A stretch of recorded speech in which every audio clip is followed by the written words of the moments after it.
बदतमीज बहू। सभ्यता से भरपूर शास्त्री परिवार की इकलौती बेटी मोहिनी को बचपन में ही पढ़ाई के लिए विदेश भेज देते हैं, जहां से वो सालों बाद ग्रेजुएशन पूरी करके इंडिया वापस आती है, जो अब संस्कार, सभ्यता, संस्कृति जैसी चीजों से कोसों दूर होती है। एक सुबह मोहिनी शॉर्ट ड्रेस पहने, कानों में हेडफोन लगाए जोर जोर से इंग्लिश गाने गाती हुई घर में घूम रही होती है। सुबह सुबह भगवान का नाम लेते हैं, राक्षसों की तरह चिल्लाते नहीं। पॉप्स, आपको अच्छे गाने की बिल्कुल समझ नहीं है, so take a chill pill. अरे मोहिनी, पापा से ऐसे बात करते हैं क्या? सारी तमीज भूल गई हो। ओह मॉम प्लीज, इतनी बड़ी भी कोई बात नहीं हुई, सो डोंट ओवर रिएक्ट। ऐसे ही दिन बीतते हैं जिसमें मोहिनी के तौर तरीके, रहने और बात करने का ढंग उसकी मम्मी पापा को परेशान करने लगता है। भला कोई मानेगा कि ये मेरी बेटी है? रीति रिवाज और संस्कारों से तो इसका दूर दूर तक कोई नाता नहीं, और अब तो लगता भी नहीं कि कभी होगा। अरे ऐसे कैसे नहीं होगा? लड़कियां सारे नखरे अपने माँ बाप को ही दिखाती है। ससुराल जाकर उन्हें सब कुछ करना भी पड़ता है और मानना भी।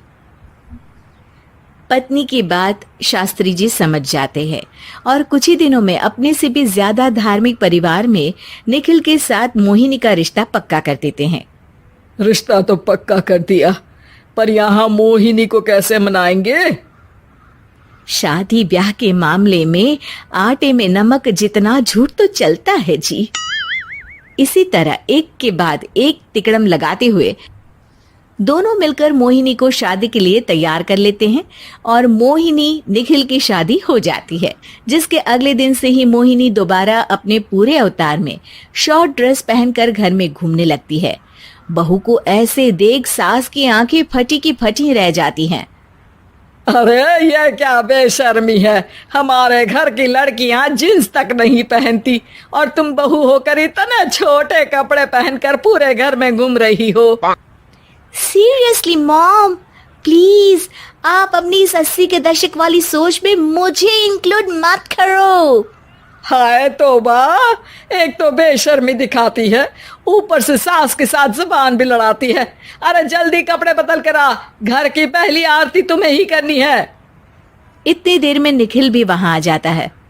माँ, पापा आने वाले हैं, पूजा का सारा सामान तैयार है ना?